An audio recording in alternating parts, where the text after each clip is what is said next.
एक मिनट। अरे भगवान करा तोहर लइका के एगो लइकी मिले तोहर जैसन, शायद तब तोहरा ये पता चली धोखा के दर्द होला कैसन। ए भैया, जब केहू प्यार करेला तब ओका पता चलेला कि धोखा के दर्द का होला। तो एक कवि के भाव बा कि भगवान करा तुहर लइका के एगो लइकी मिले तुहरे जैसन। ये सिंगर का आवाज है। शायद तब तुहरा ये पता चली धोखा के दर्द होला कैसन। ए भैया, इसी के साथ हमारे एक गाना आइल बा। लड़की बोलती है, रख दे ले बड़ा पूरा एरिया हिला के, अब रंगदार बाबू कवना जिला के। रख दे ले बड़ा पूरा एरिया हिला के, और बाबू कवना के। क्या कहता है?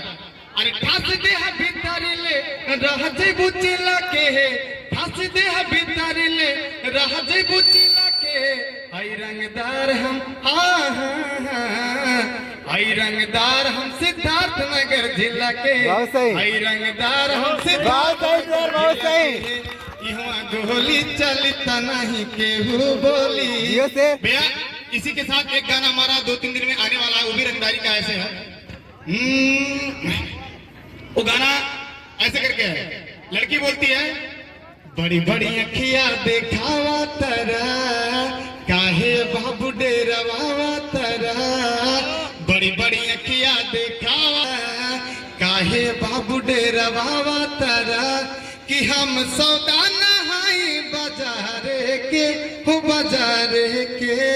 तब लड़का बोला था, हम सरदार हैं सब रंगदार के, हम सरदार हैं सब रंगदार के।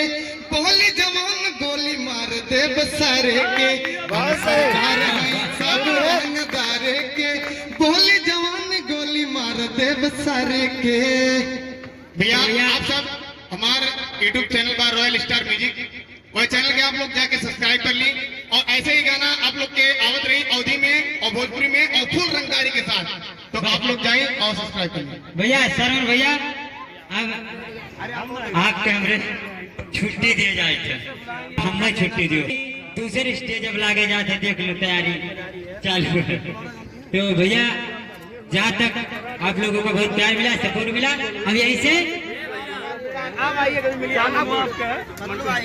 मंटू शुक्ला कौन गाँव है? सुने